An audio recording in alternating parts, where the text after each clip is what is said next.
And then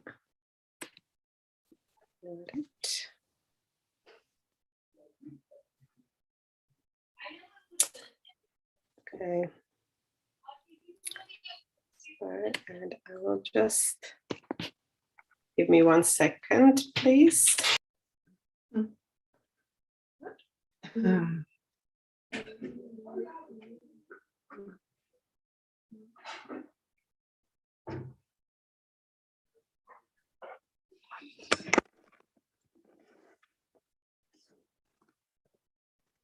Okay, let's start. Give me 1 second, please. So hello, everyone. Welcome to our 7th Freedom Surf event on the 2nd day of Freedom Surf. My name is Ines Bulic-Kojokariu. I am from the European Network on Independent Living Secretariat. And this event is dedicated to Uloba from Norway and Uloba's 30th anniversary. And basically we are using this anniversary to find out a little bit more about Uloba, one of INO's strongest members. And I shall say also biggest supporters of our work. So we are using Uloba's 30th anniversary to find out a little bit more about them, and also to find out a little bit more about how Uloba works with young people and how it manages to mobilize young people to get involved in the independent living movement. So I will be moderating the first part of the meeting, and I will be talking to Vibeke Maroj Melstrom, the Secretary General of Uloba.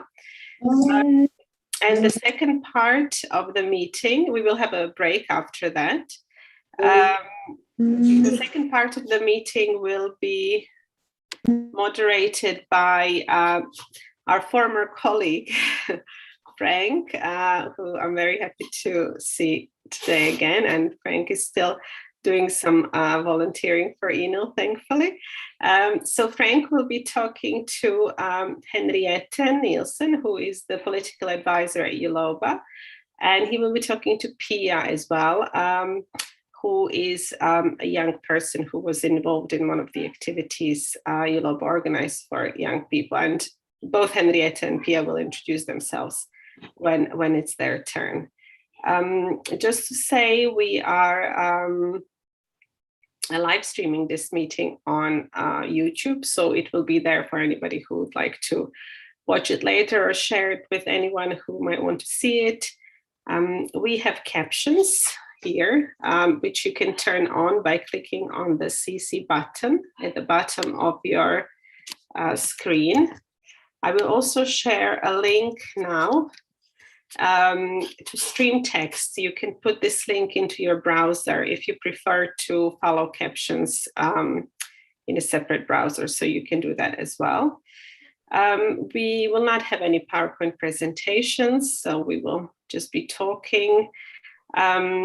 And basically both me and Frank have some questions for our guests from Uloba, but there will be an opportunity also for of you who joined us tonight to ask questions as well. We will leave some time for that. So I think that is it for the introduction. I would start then. We'll start with Vibeke to finding out a little bit more about Uloba. So Vibeke, if okay with you, we start. Maybe Vibeke, I just presented your position, but maybe you'd like to introduce yourself first briefly. Yes, thank you, Ines, and I'll do that. First of all, I want to congratulate you. I mean, this Freedom Surf.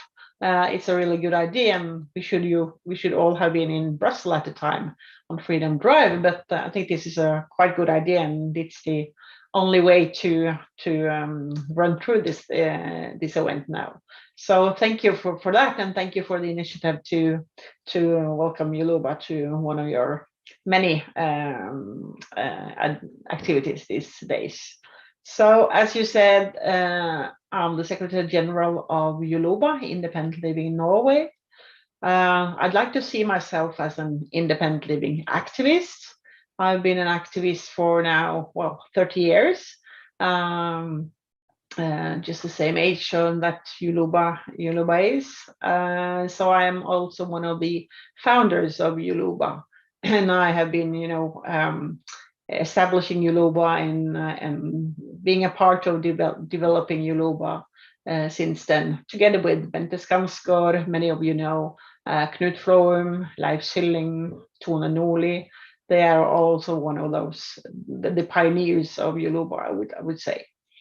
And otherwise, I'm a trained, educated, I will say, social worker.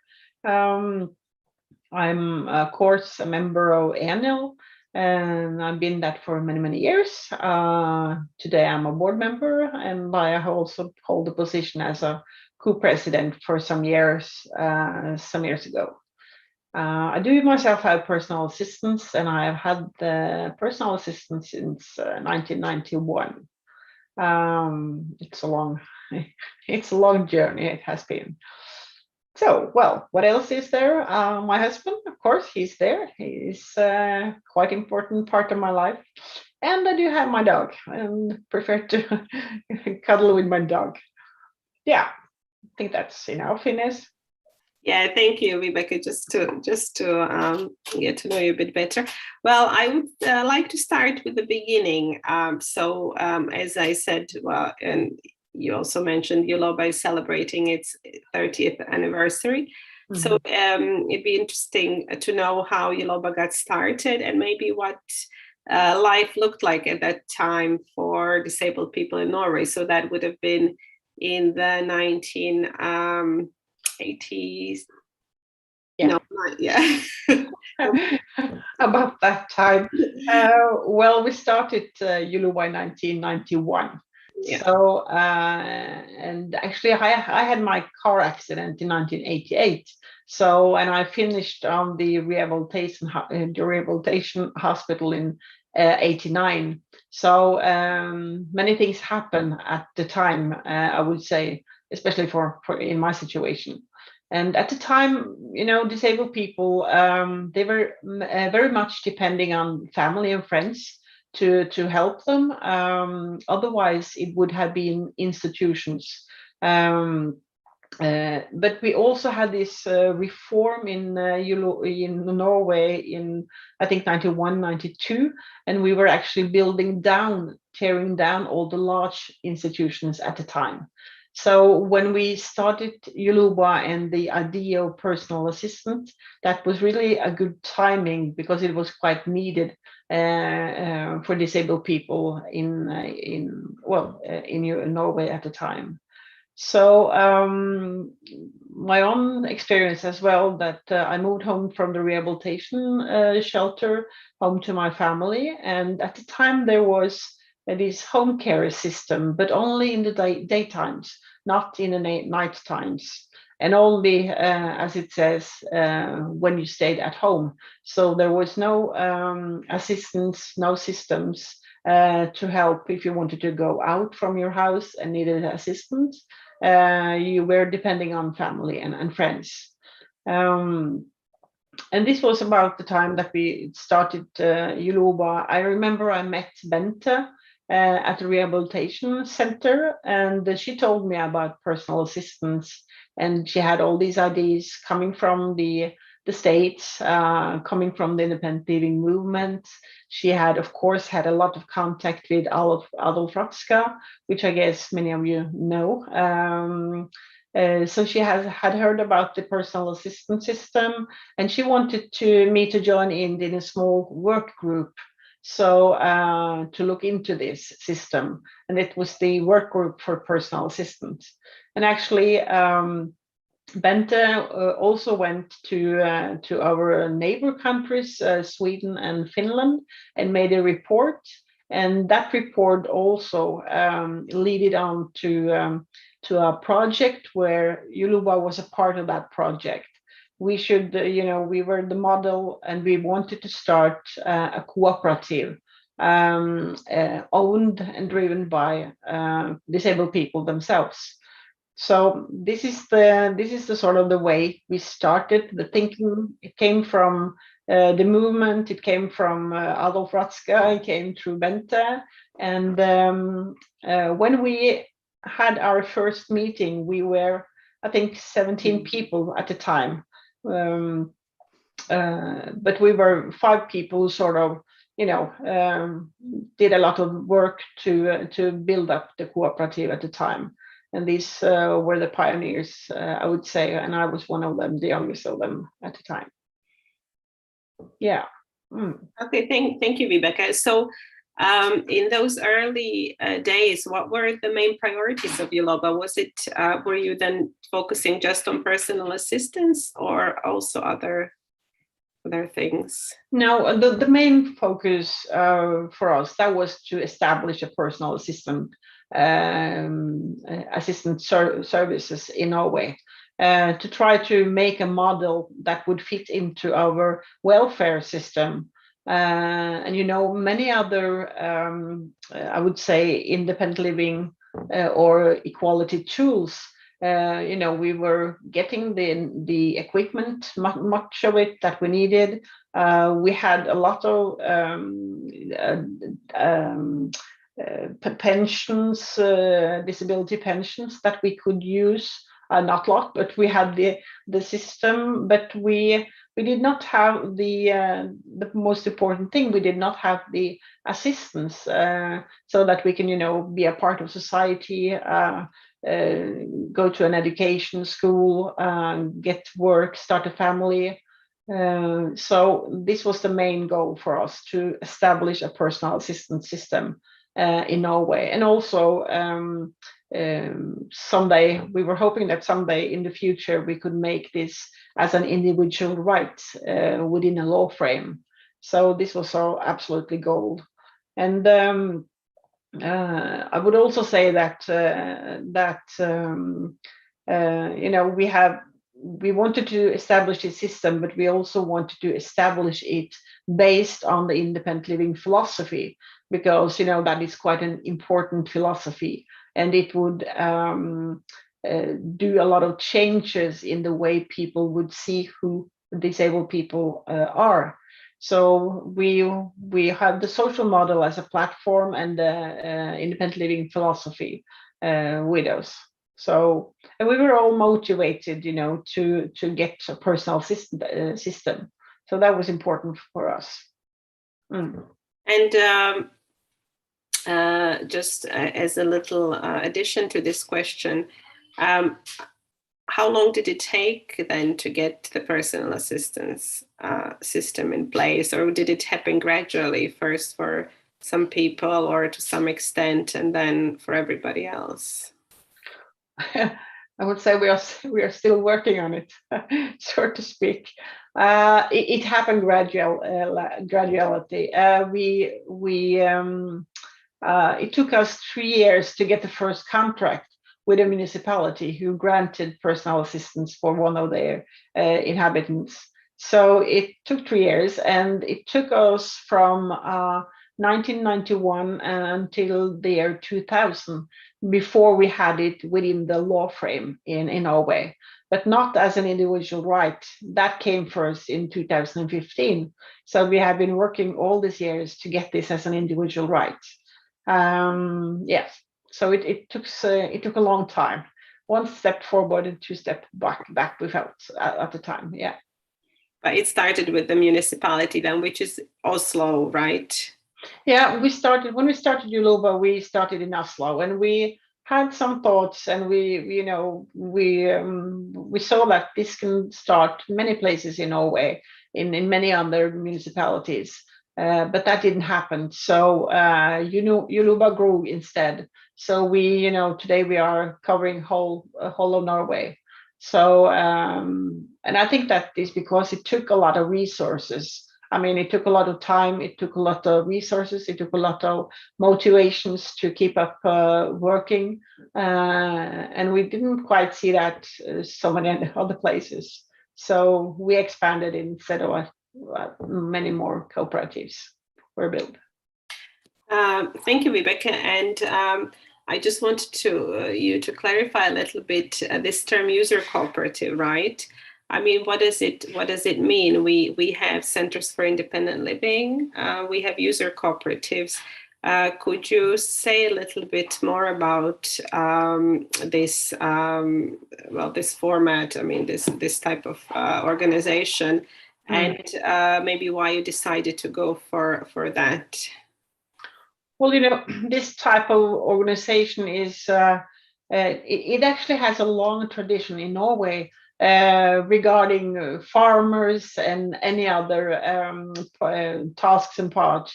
The main thing is that people come together, they have some challenge they want that they share, and they want to find solutions together and take responsible for the solutions they'll find. So they have a motivation that is not based on economical motivations, not only. So the tradition to have cooperative in Norway is long, but within the personal assistance, within working for equality, this was quite new in Norway. But we looked to Sweden, and we also looked.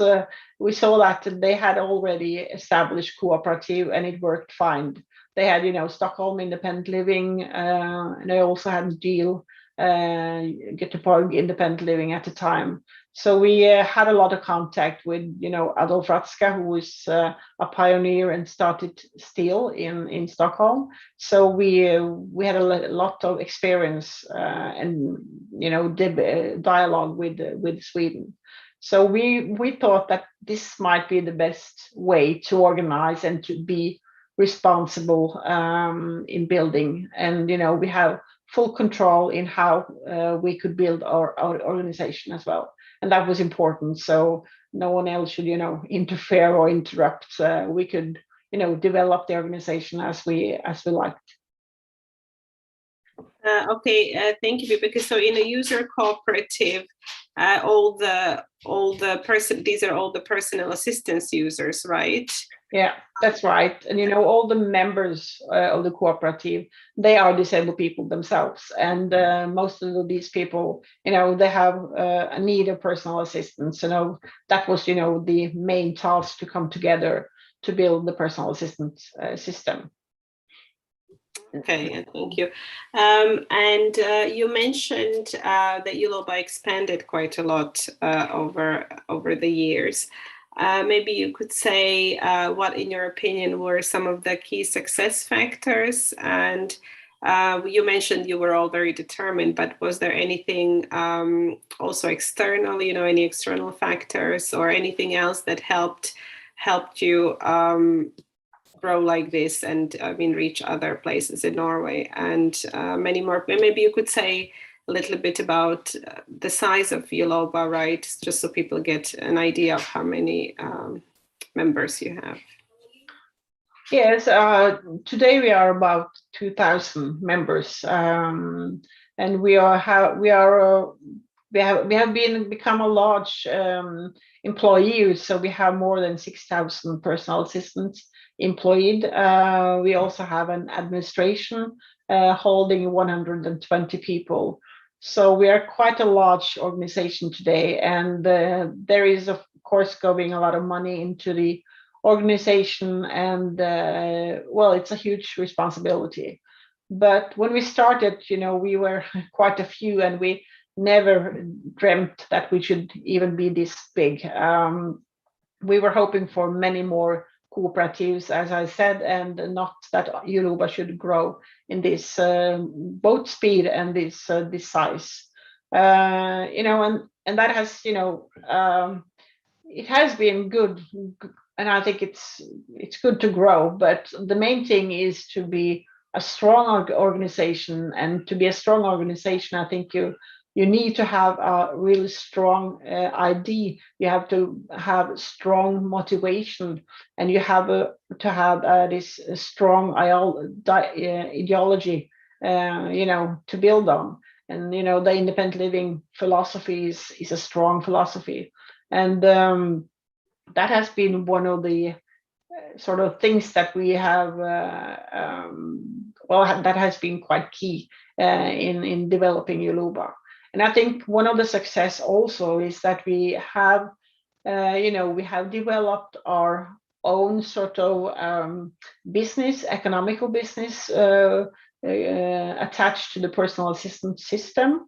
This means that we are, independent, economically independent, and that has been, crucial, because other organizations, I know people are spending a lot of time to the question of funding, and when you get money from, for instance, the government, you are really dependent on the government, and you are not that free to develop. The philosophy and the politics, you are much more attached, and you don't have the same freedom how to run the organization, and that has meant a lot for Uloba, because we are representing change. We are representing another way to see and understand disabled people. And we are facing a lot of we have a lot of resistance, we have a lot of enemies out there, and it has been hard work, and it has been crucial that we have been economical independent.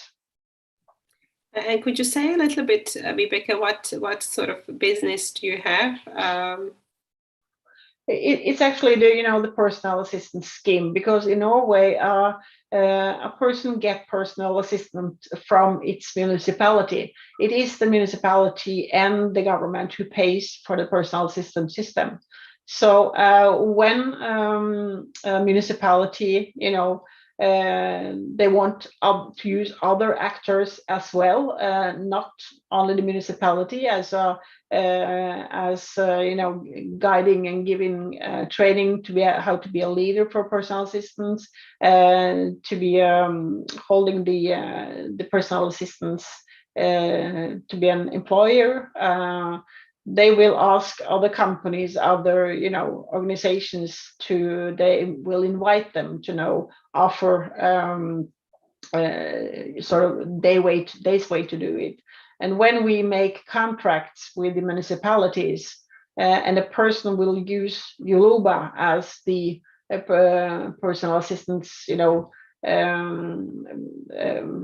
organization who will employ the assistants and make the training as a leader.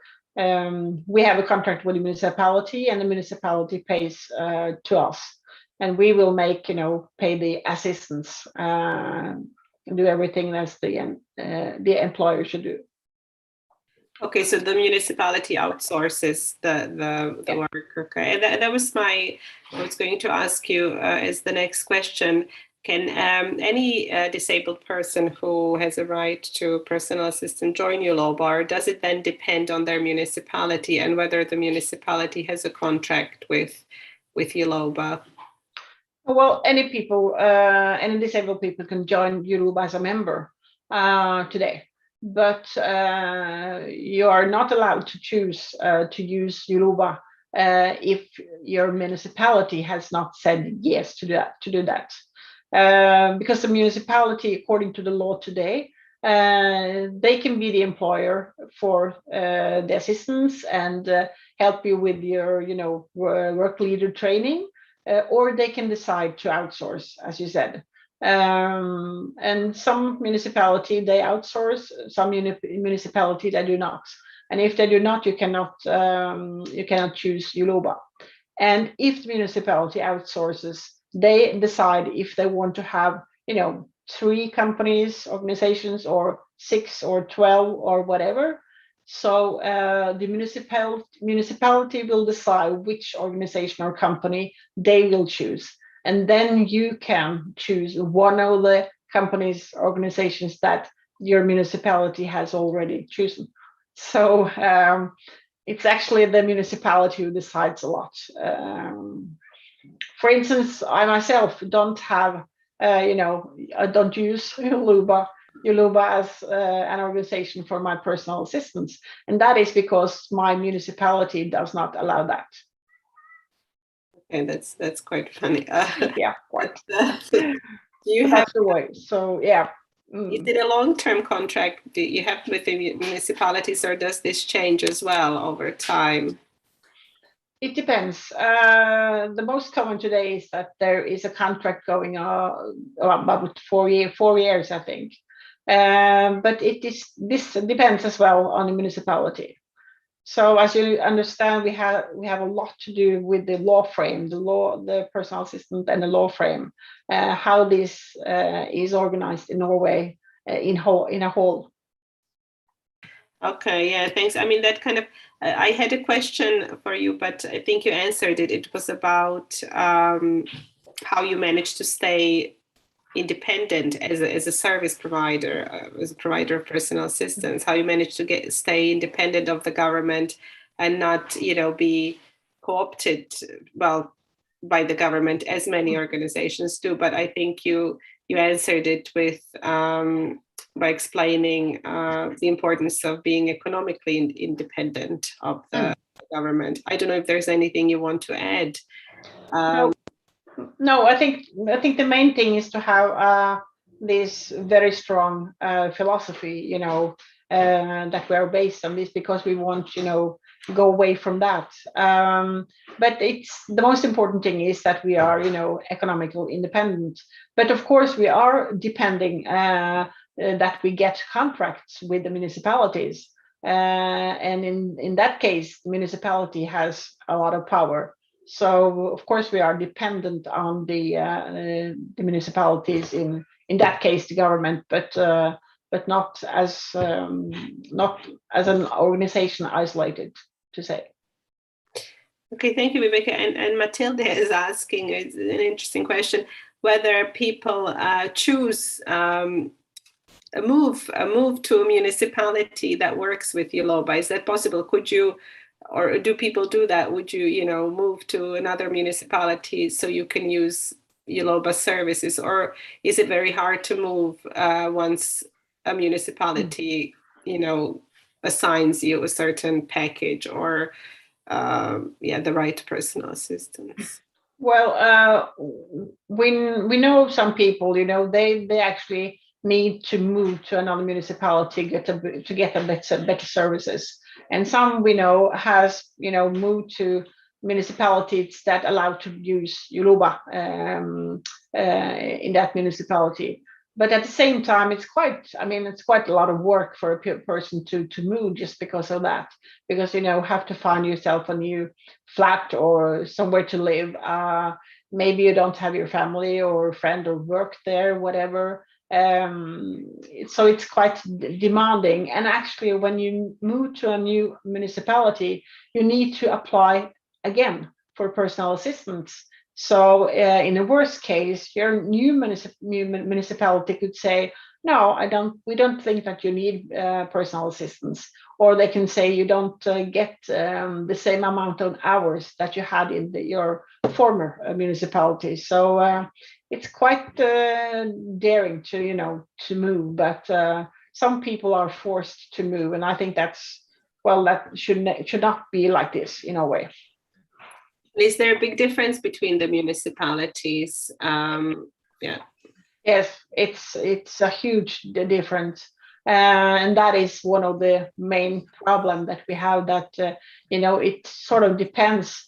The question of equality depends on in which municipality you live, and it should not be like this at all. So we all are people, and we all demands our human rights, and we all demand equality.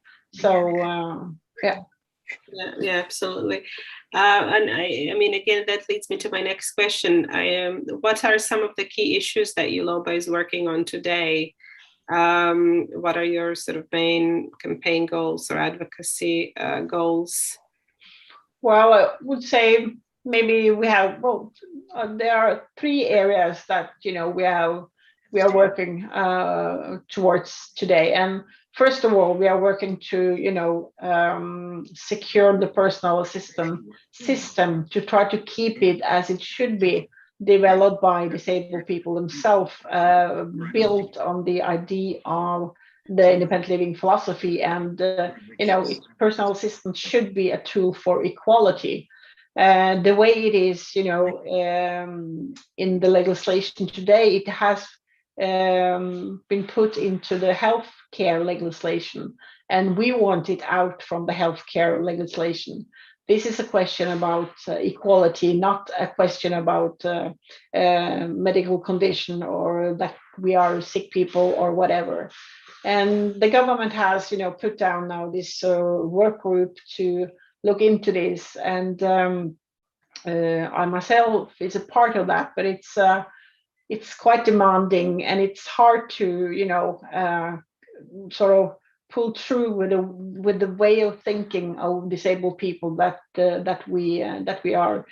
This paradigm shift, this shift in how to see disabled people, it is not set by all people. So I think the most important thing is that we won't see personal assistance diluted as a tool for equality. And the other one is we want to see that, the UN Convention, CRPD, the Norwegian government has ratified the convention, but has not yet been enforced into Norwegian human rights law. So we are working and campaigning for that as well. And the last thing we are, as a key area at the time is we are having a project that is based on an idea from Canada with the microboards. It is a way to, have this supported decision making, as also the convention is quite clear on. So we have started a project in that as well. So I would say that those three are the main things that we are working on at the time. Thanks, Rebecca. That's very interesting. Can I just also ask you then, at the moment, do people with intellectual disabilities or different cognitive disabilities or psychosocial disabilities, do they also have access to personal assistance, and do you also have them among your users? Members. Yeah, absolutely. So if you need another person to lead and support you in how to lead your personal assistant, you can also have the personal assistant in Norway.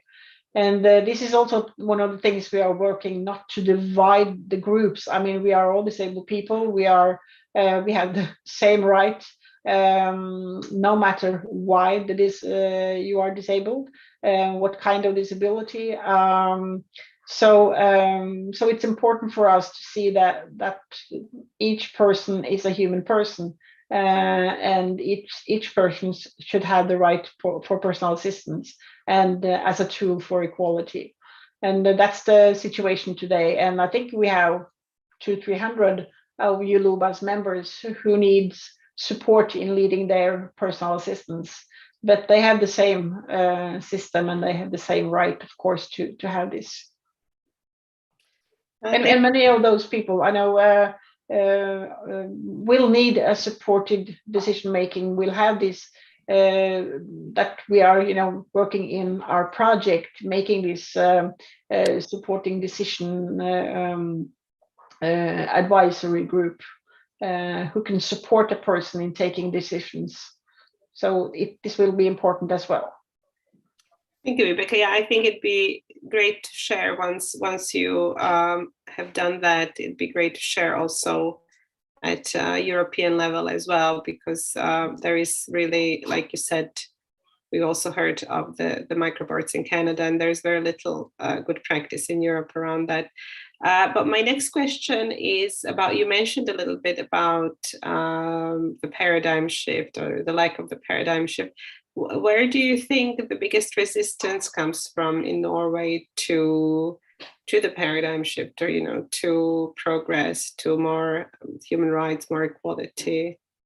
Well, I would say that this is quite a strong resistance by the healthcare, the professionals, the professions.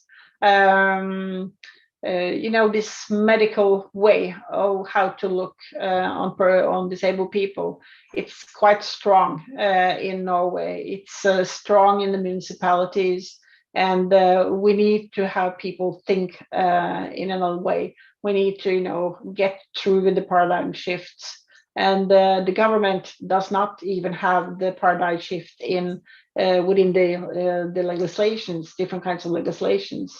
The Norwegian government was quite criticized by the CRPD committee when we were heard in Geneva.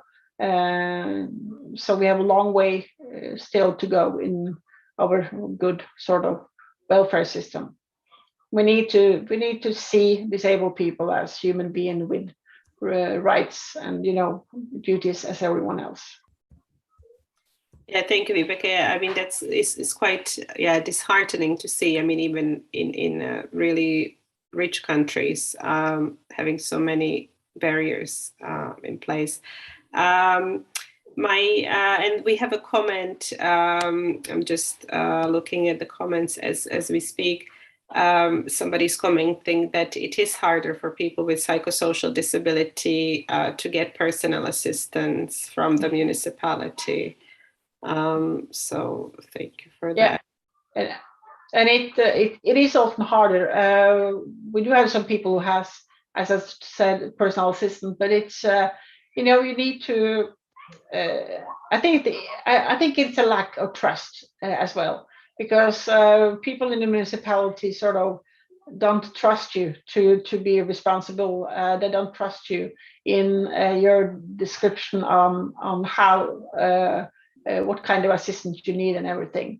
So it is maybe a lot easier if you are a wheelchair user, or if you don't see. I mean, it's easier for those people who will grant the personal assistant to, so believe in you, and it's really harsh. Yeah. I can imagine. The next question is going back a little bit to Uloba as an organization, and about the next couple of questions before we wrap up. You mentioned you were a small group of people that started Uloba 30 years ago. We have the experience for many organizations of these pioneers and the first leaders obviously getting older, which is natural, unfortunately, and having trouble finding other people, younger people, to lead on. Would you say Uloba has been good at that, or I mean, do you have new younger leaders who are equally strong and principled and dedicated? Well, I must say, for a time I was quite, insecure on this, and I don't think actually we have been good enough to recruit younger people.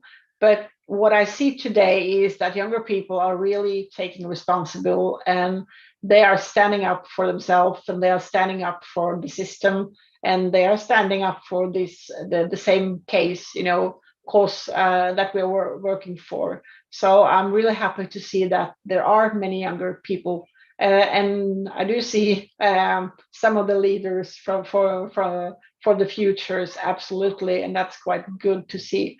And I think it's important because otherwise we will go back to the situation we had before. Because of what we need, what we know is that individual rights and right for equality, they are not coming, for free, and we need to. They won't stay there if we don't fight for them. So younger people today also has a responsibility to struggle to keep the rights and make the rights better as well.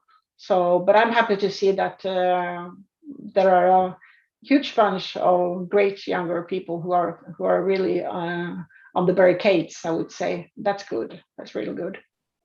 That's great, and we'll hear from a couple in the second part. I have two more questions. One is, as I mentioned at the beginning, Uloba is really not one of the, but really the most important supporter of ENEL, as well as and has been for a long time. So my question is, why do you find it important to support, and not just ENEL, you have the Bente Foundation as well, so you do support independent living projects in different countries, right? Why do you think that is important, and why do you choose to support also the European independent living movement? Well, to be honest, I think that's it's obvious for us to do this. First of all, I mean, many of those things that we have learned from our European network. I mean, coming together, sharing experience, support each other, learning from each other. The idea behind the independent living philosophy came from the movement of disabled people, and so thanks to thanks to the network and everything, we have the ideas, and we have had the opportunity to establish Uloba and be a big organization today. And I think we have a responsibility. We do have some economical sort of muscles that other organization does not have, and that we need to take responsible for, and we have to help other organizations as long as we can manage to do that. And I think we need the ENEL. I think we need the voice of people from other country, because we do have some things in Norway, of course, who is great. And we need to be reminded that the situation won't hold if we don't keep it, and the situation is not the same in other countries. And we need to stand together. As we know, if we didn't have the economical situation in Norway, we would have the same challenges. We would face the same problems. We would face the same way to be seen as users, sick people, helpless people.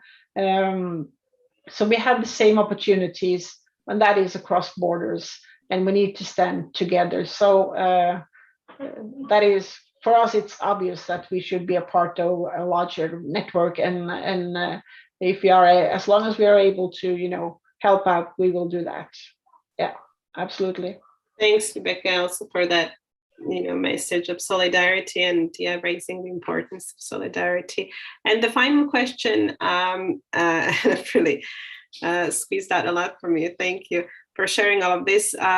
Is what would your message be to people in countries where they don't have a Uloba or anything near Uloba, and who are maybe wondering, how to get started or what to do? What would be your words of advice? Because you kind of started in the same place as well, although 30 years ago. Yeah. Well, I would say just go for it. Just start. I think the main thing is to come together, to share experience, to be aware of your own situation. I mean, don't accept less. Don't accept that other persons decide what your life and define your life. Define it yourself. I mean, it's obvious. Every person has the right for the human rights and the same right to participate. I mean, every person has the same value, whatever. So I'm just saying, do not accept less, and share experience with each other, build network, and standing together. I think it's really important to address. And if you have the opportunity to get political active, that's important. that's where the decisions are made. So be a part of that.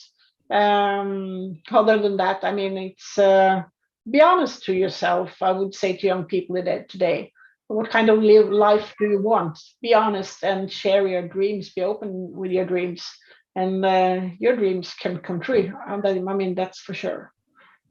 Yeah. Thank you very much, Rebecca. And yeah, I think it's really important to have in mind that Uloba, you also started from a very small group of people, so nobody starts with a huge organization in the first place. So I think your words are really great, hopefully encouraging some people to go for it, like you said. Well, I would end here and take a little break. If anybody has questions, I would suggest you raise your hand after the break, just so we also give Rebecca a chance to just to have a 10-minute break after talking. And then we will also go to the second part of this meeting, talking a little bit more about how Uloba works with young people and hearing from some young people themselves. So we will not have captioning during the break. I suggest we come back at 6, so now it's 6:48, so 6:58 or 7. We can come back at 7. And we'll play some music during this time by Dennis Queen, who is a singer-songwriter, and they recorded some music for Enel. It's music about activism, independent living.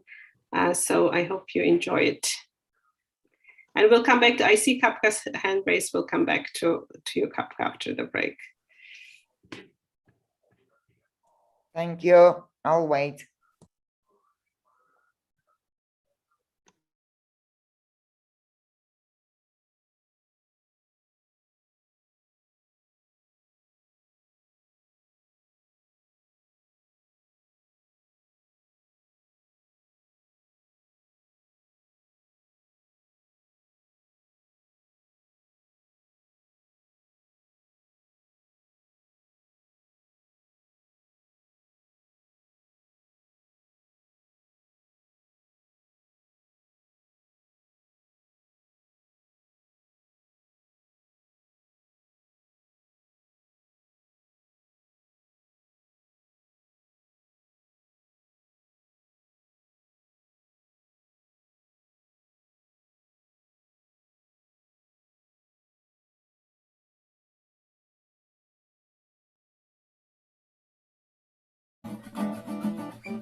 To the people we've stopped, at the buildings we've blocked, to the people we've trapped, and the ones who shout back, to the people who claim abuse of their rights, for the few minutes we've dared to snatch from their lives. Just this moment of your time is how we live our lifetime.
Whether you're building dynamic network models or forecasting real-world behavior,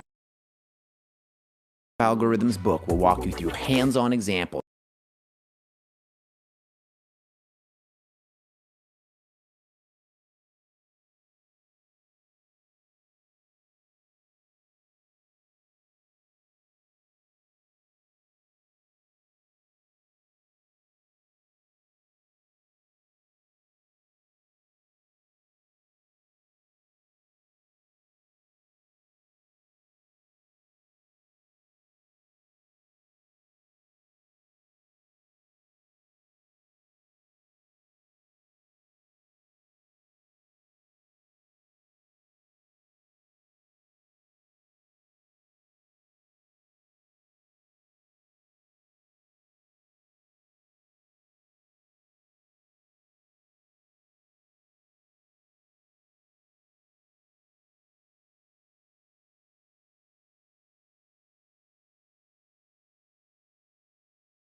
Your rules and boundaries are inaccessible to me.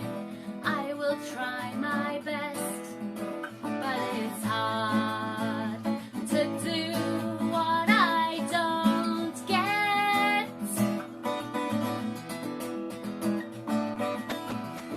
It makes no sense to me. It makes no sense to me. And all it's achieved is worrying me.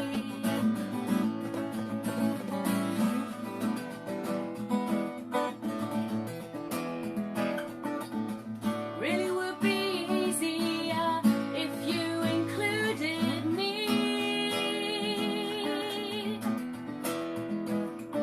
Until you brought those rules up, I was set to succeed.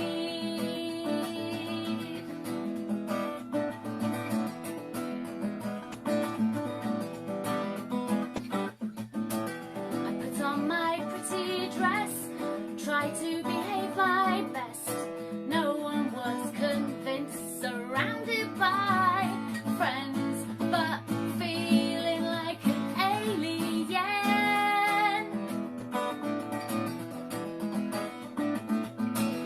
I cannot be someone else.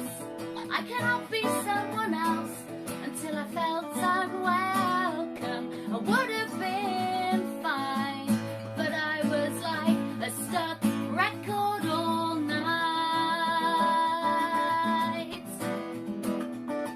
Really would be easier if you included me.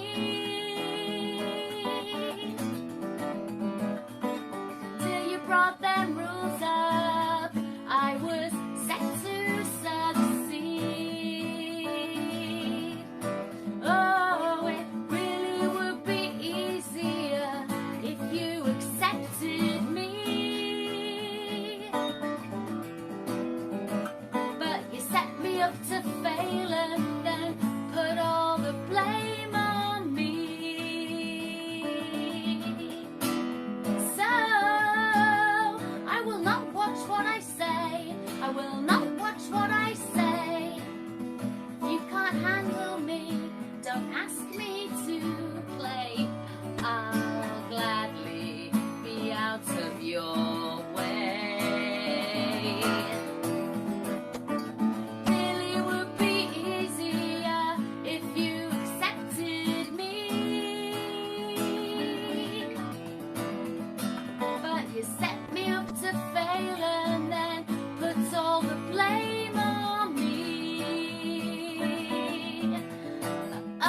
hello, we can come back slowly. Oh, good to see Frank is back.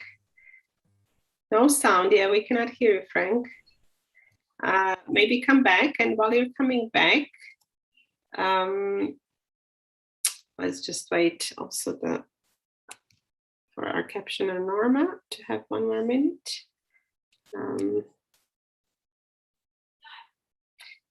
Frank said he lost his sound, but he will be back, I hope.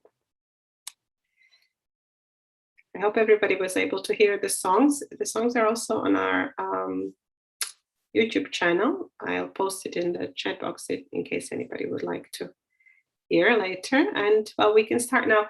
Before we get to Henriette and Pia and Frank, who is really crucial because he will talk to you too.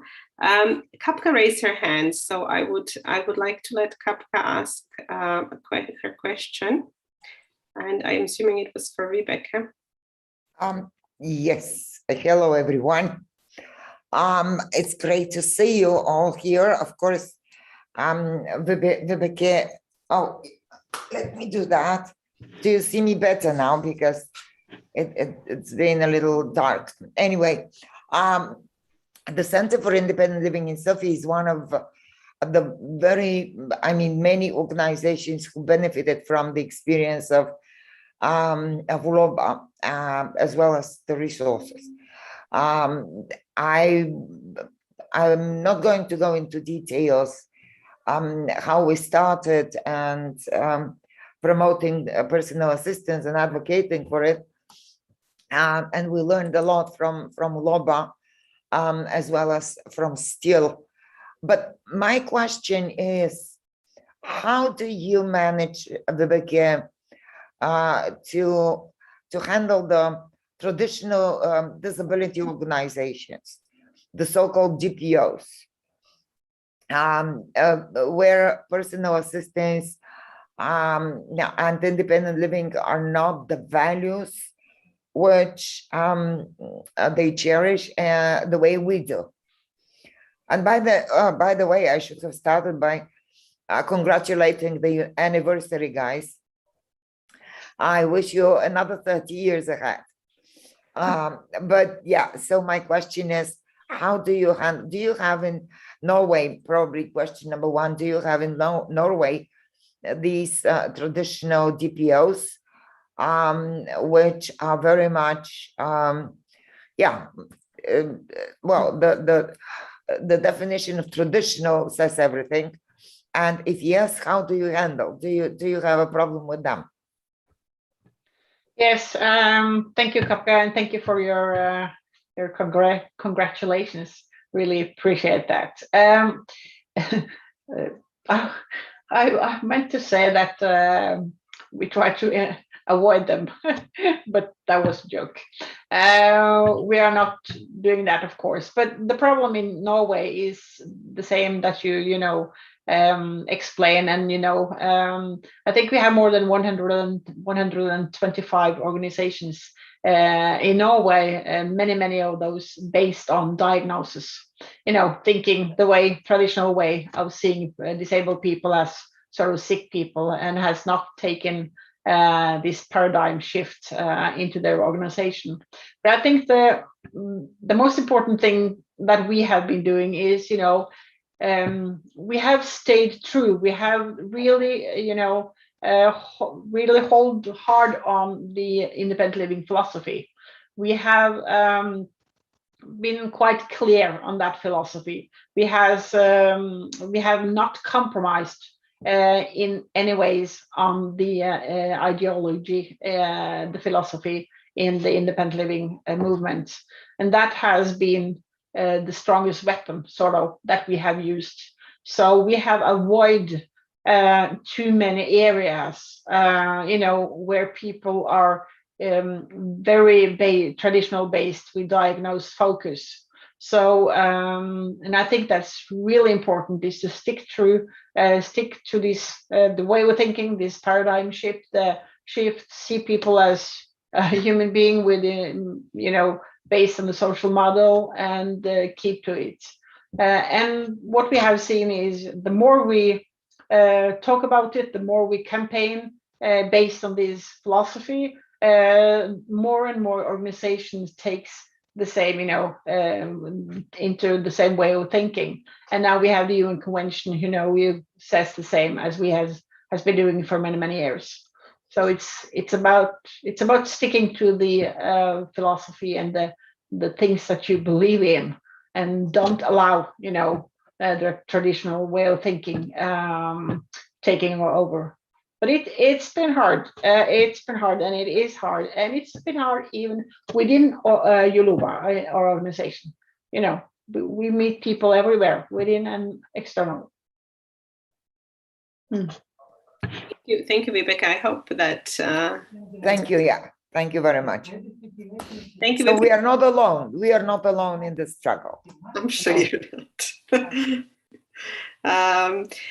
I will now, because we have 25 minutes left, I will let Frank take over from here. Frank, and go ahead, please. I'll switch my camera off.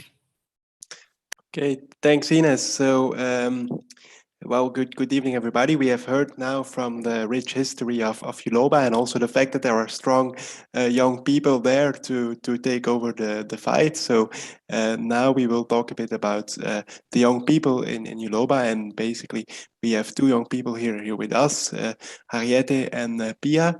So maybe first of all, I will ask you to introduce yourself a bit more, and then we can talk a bit about the youth work Uloba does. So maybe Harriette, if you would like to start, then introduce yourself a bit, and we talk some more. Thank you, and thank you for the opportunity to come and speak to you all. My name is Henriette. I identify as non-binary, so I use the pronouns she, her, they, them. Right now I'm sitting in my living room, and I have a blonde to blue hair. It's changing color as it goes down, and I'm wearing a black shirt. So I've been a disability rights advocate for 17 years. I started when I was 14. And I've also been politically active in different organizations, some involved in politics, some in climate justice, and some in disability rights, and also in the queer movement as well. I work full-time as a political advisor at Uloba, and I've been doing so for the last 2.5 years. I started the same month as Norway was reporting on the CRPD convention. So I had a flying start when it came to starting my job, and it has been interesting. And this last summer, I was fortunate enough to be able to work on our youth projects. So yeah, that's a little bit about me. Okay, thanks very much, Henriette. And Pia, could you also tell us a bit more about yourself before we start? Hello, my name is Pia, and I'm 33 years old. In my background, I have a picture of my 2 dogs, and I have blonde, long hair and use glasses. And I'm really nervous because this is the first time I'm speaking English in public. Okay, you are doing great, Pia. So no stress.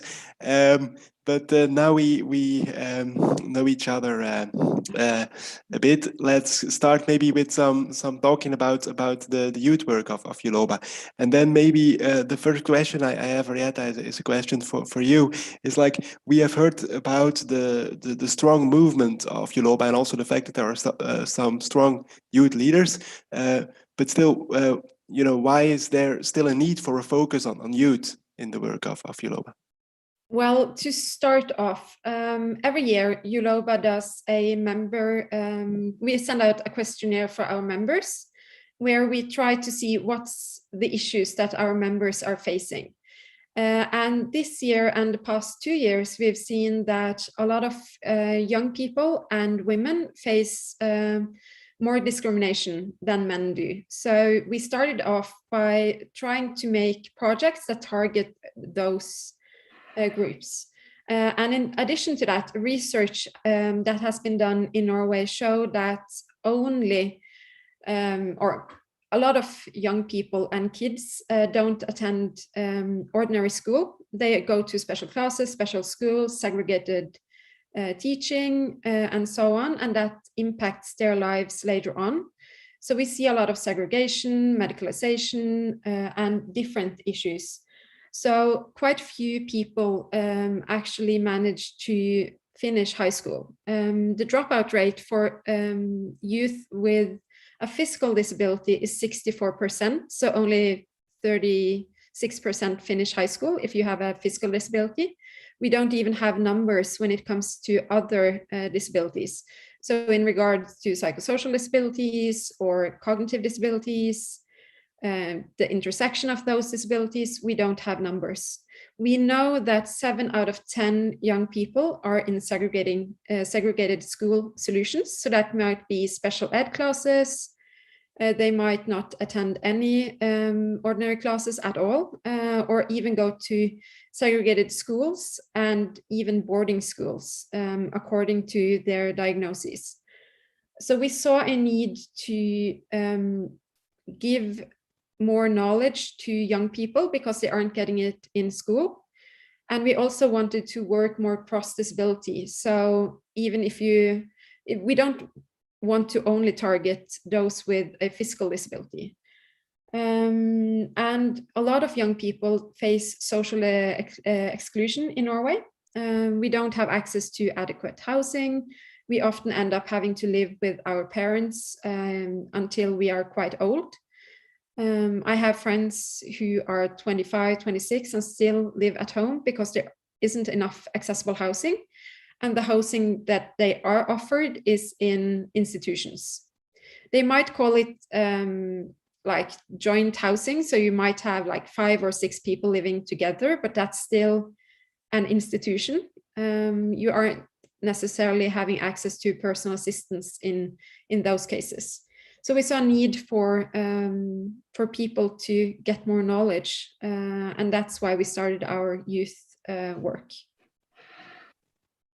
Okay, thanks very much. And as we can hear, there is still also a lot of segregation also happening in the schools and in the housing world, and still a lot of institutions, although there is this PA system. And one of the activities that you did, an important youth activity that recently took place was the Camp Freedom Uloba organized. Can you tell us a little bit more about Camp Freedom? Because also, as I understand it, Pia is one of the participants, and then you also were there. So maybe if you can tell us a bit more about the Camp Freedom. Yeah, Camp Freedom was inspired by Crip Camp, the movie, as a way of building a community among young people. Because it is difficult when you have vast distances as we have in Norway. I live in Oslo and it takes me 2 hours by plane to go to Tromsø. So that, and that's on a direct flight. So then building the opportunity for people to speak to each other, learning from each other, having a sense of community. That was one of the goals with Camp Freedom. So it was a 5-day digital camp. We had different topics that we were addressing every day.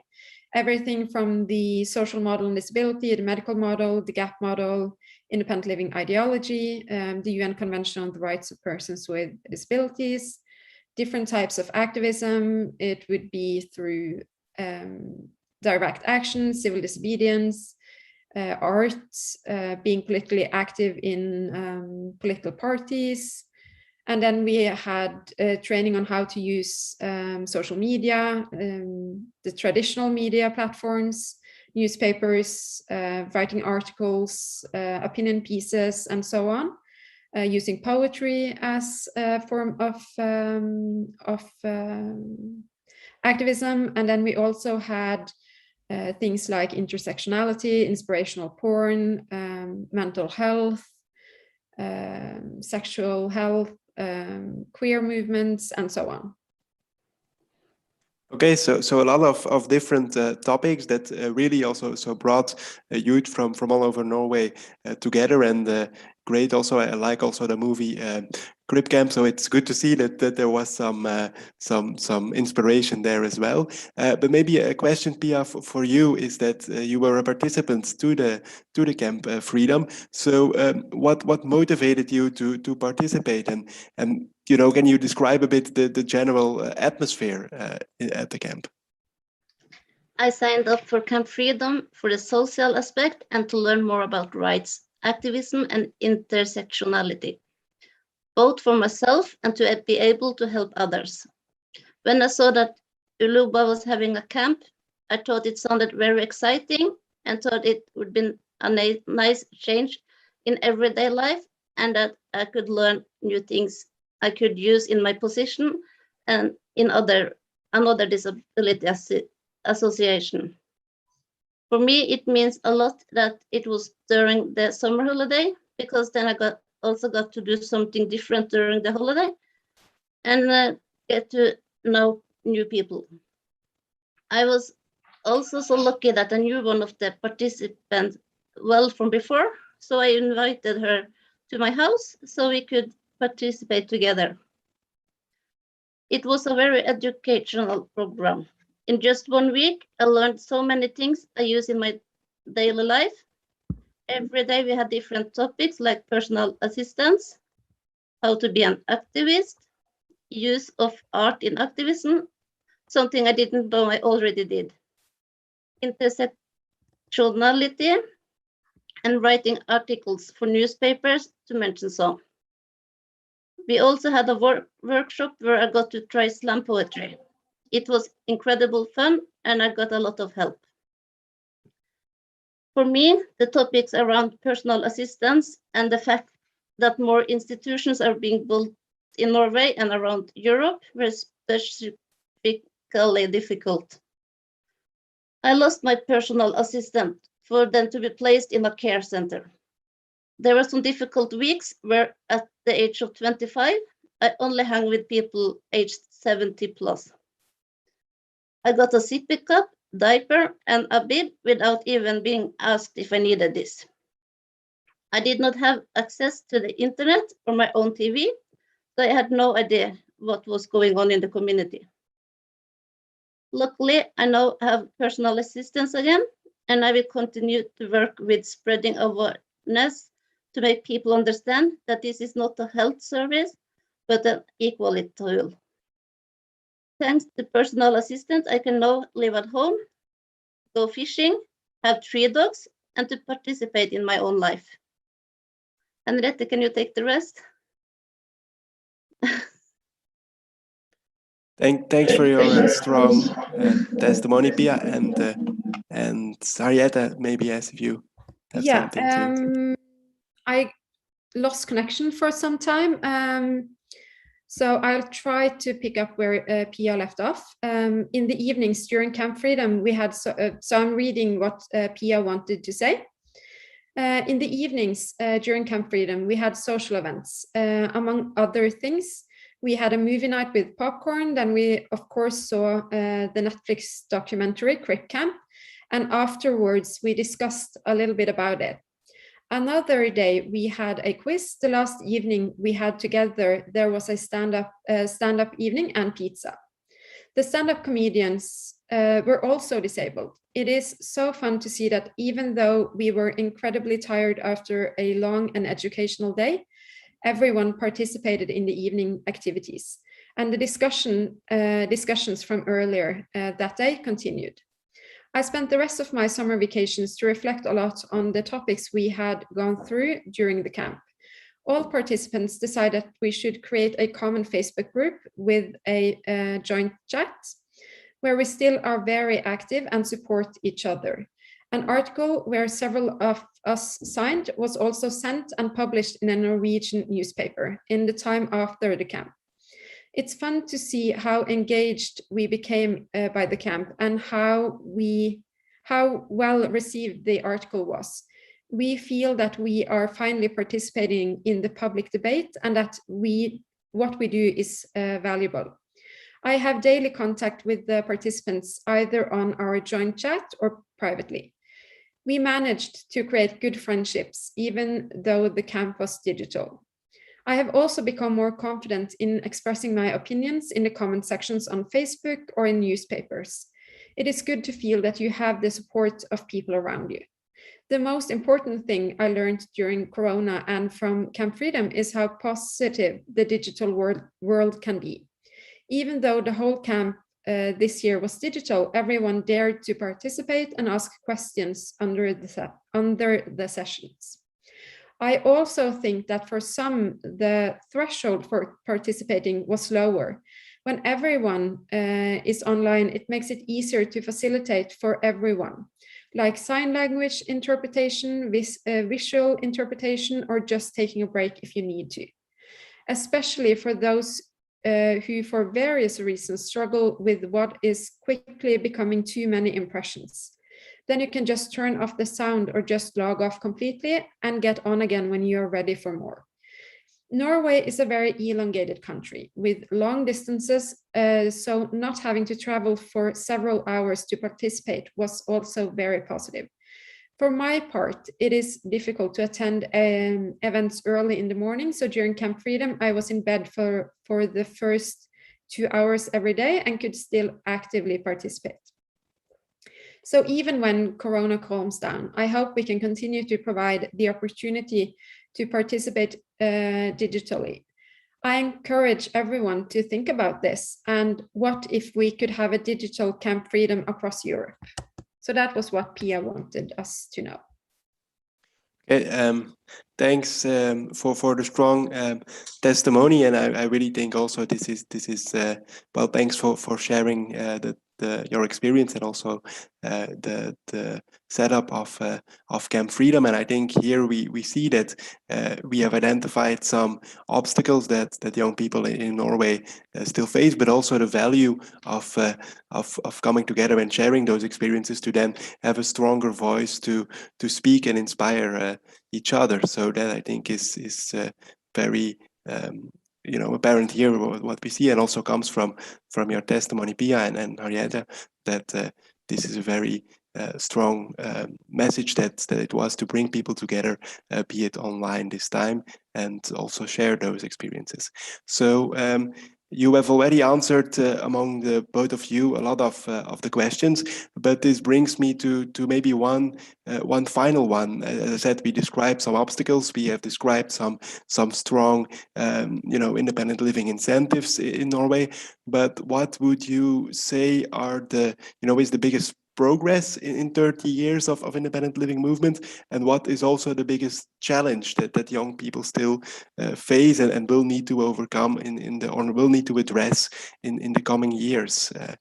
Maybe this is a good question to kind of summarize our meeting. So maybe Arietta is the... Yeah, I can try to answer. So today, a lot of young people struggle to get enough personal assistance. We usually get enough hours when it comes to basic human needs. So we can take a shower, we can go to sleep, we can get up in the morning, and we can clean our house and eat what we need to do to survive during a day. However, we don't get enough access to personal assistance when it comes to equality and equity. So we might have enough hours for us to make pre-made dinners and then just heat it up. We aren't allowed to make dinners from scratch because we don't get enough hours. We don't get enough hours to attend university or use our personal assistants in school to actually be able to learn what we want to do.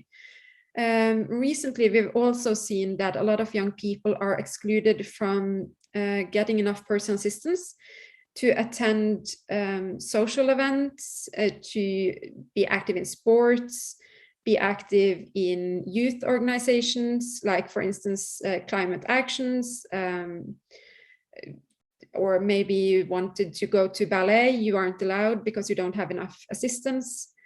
And that's just some of the issues we are facing right now. A lot of my friends don't have enough hours. It's usually you have to apply for your municipality to get enough hours, and then you don't get enough, and then it's an appeals process, and it can take a lot of time. The appeals process for one of my friends has taken 3 years, and it's still ongoing. So even though we have the legislation that's supposed to be good, it isn't, because it's, as Vibeke said, it's in the Health and Care Services Act. It isn't in the Equality Act or in a separate law, as we would like it to be. And in addition to that, it's quite fragmented. The municipality is responsible for some part of it, and then other parts of the government is responsible for assistance in relation to work, and then you don't get any assistance for higher education. So yeah. So the progress is the fact that PA is there, but then the challenges or obstacles is the way that it's still seen as healthcare, and that there are no enough hours to give people the actual freedom. Would you have something to add to this as well, Pia, in terms of challenges and opportunities you see? Or is that a good summary of the situation? I think that was really good. So Okay.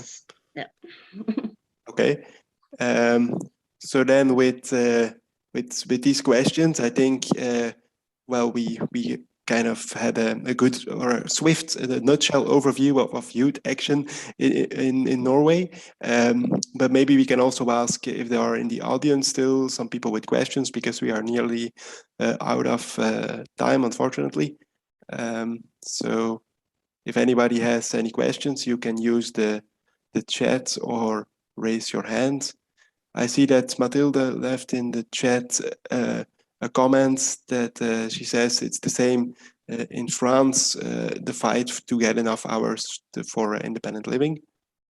And if I may add something just before we leave, a lot of young disabled people in Norway work intersectional,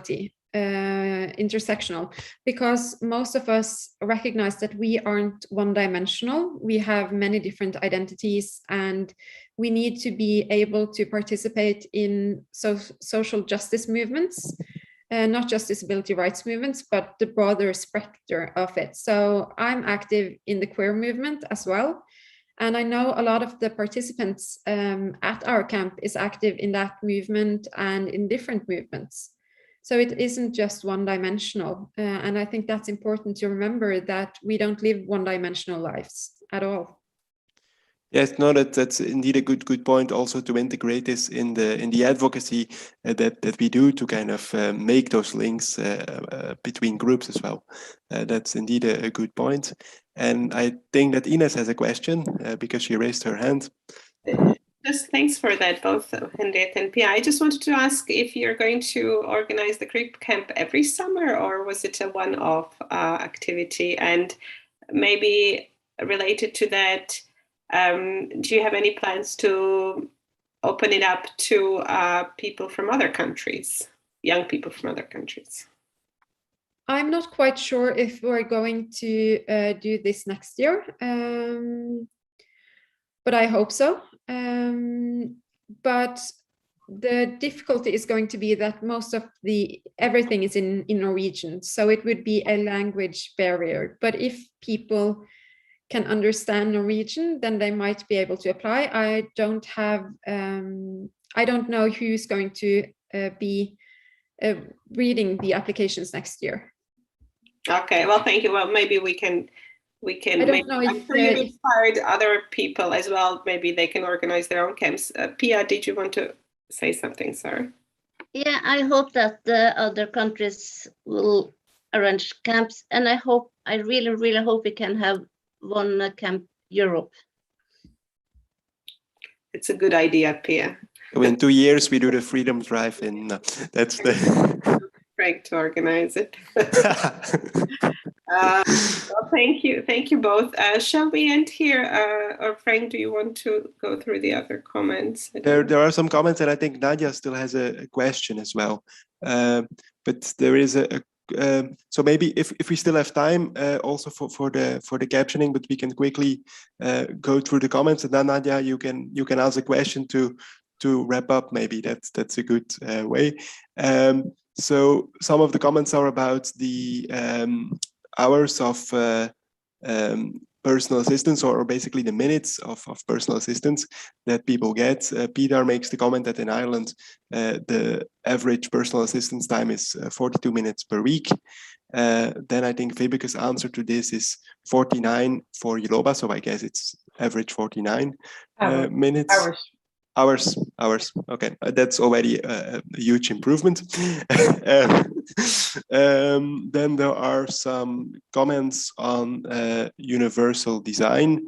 That every municipality in Norway has its own universal design plan, but not everything is realized. And then there is the question, what can still be done, or are there some practices by Enel to make sure that this universal design is more accepted and that everybody can fully participate. And then there is a last comment again by Peter, that it is it's hard to get political momentum for disability rights, as studies have recently shown that politicians, often don't show up in committees regarding disability, so it's hard to get it on the agenda. Indeed, I think that this is a comment also that is valid, and we have again seen here with the testimonies of Harrietta and Pia the importance to get things on the agenda, but also from the testimony of Vibeke is to get together and to then create enough critical mass to create a group of young people that cannot be ignored, I guess, and then also Harrietta's point on intersectionality is good to take into account here. So maybe Nadia, I will give the floor to you now for your question, and then if somebody wants to also answer the question on universal design, I think feel free. In general, I can say that with Enel we do some of the project on accessibility, but here again the key thing is to keep it on the agenda and to share practices in other countries, to also inspire countries to then take up universal design plans, because the fact that there are plans in every municipality is already a huge step. Of course, implementation is also important. But I will shut up now and give the floor to you, Nadia. Okay, thank you very much. Good evening, all of you. Sorry that I will end with this question, but I just wanted to know how we can boost, for example, the youth, the Belgian youth, because a lot of young people here in Belgium, they choose to stay inside institutions. They have a personal following budget, but of course, there was a lack of community-based services, a lot of alternatives, but they have the possibility to have personal assistance and they don't choose for it. They still stay locked together because they find they are in a comfort zone. So my question is to you people, please give us some hints to inspire them to get out of those institutions, because the focus now is on choice, right to choose, while it's right to get segregated. So any wild idea is more than welcome. Thank you, and keep up doing the great work. Pia, Harrietta, would any of you like to answer, or? I can Okay. try to Both of you want to answer, but let's start. Yeah, go ahead, I can try to answer. Yeah. I think the key issue is that young people need information. They need to see leaders and young people who live in non-segregated housing. They need to see that you can attend university, you can have personal assistance, and maybe have one or two people who can be a spokesperson. When I was growing up, I saw young people doing activism work, and that inspired me to want to live independently, want to go to university, want to finish my high school degree, and also work more internationally as I'm doing now compared to before. But I wouldn't have been able to do that if I had never had role models, because it isn't that common to have role models. So maybe start by finding one or two key people who can speak on the issue and talk to young people, have informal gatherings. It can be something as easy as this on Zoom or another digital platform, having seminars physically in hotels if you have the budget for it. That was where I started going to events and social justice events in hotels, and meeting people from all over Norway and speaking to young people, former people who have been in the movement for 50, 60 years, and learning about their experiences. So that's just some of my ideas. And feel free to contact me if I can be of any assistance. Okay, I'm sure we will also share the contacts of the speakers as well, so then we can continue the discussion. But the importance of role models and networking moments. Do you have anything to add to this, Pia? Because you also raised your hand. Yeah, I just wanted to say that my first meeting with activism and Uloba and everything, it was in Pride in Trondheim. Okay, so go ahead.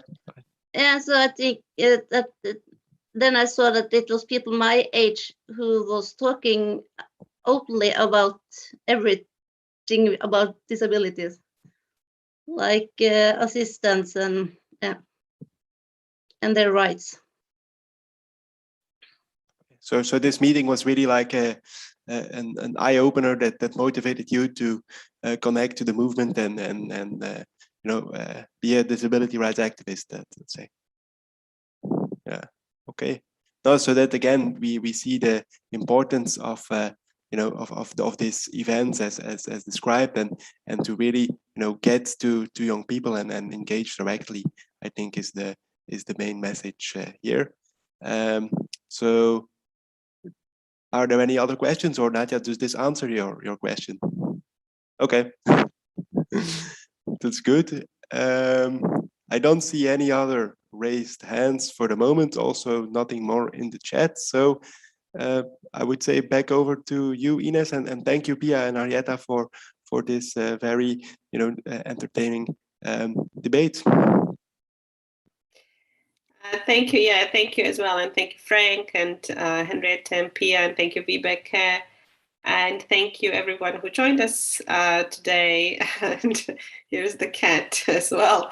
And thank you to Norma, our captioner. We've always keep her a bit over time, so it's appreciated. Just to say, yes, well, hope to see you all again soon. Tomorrow we have 2 more events. We have an event on Article 19 monitoring, and an event with the World Independent Living Network. So we will have actually some people from the independent living movement in Japan, in the US, in Pakistan, and maybe some more come as well. So for those of you who have time to join us again. And well, thank you everyone, and happy 30th anniversary again. And yeah, have a good evening, good night. See you all soon. Bye bye.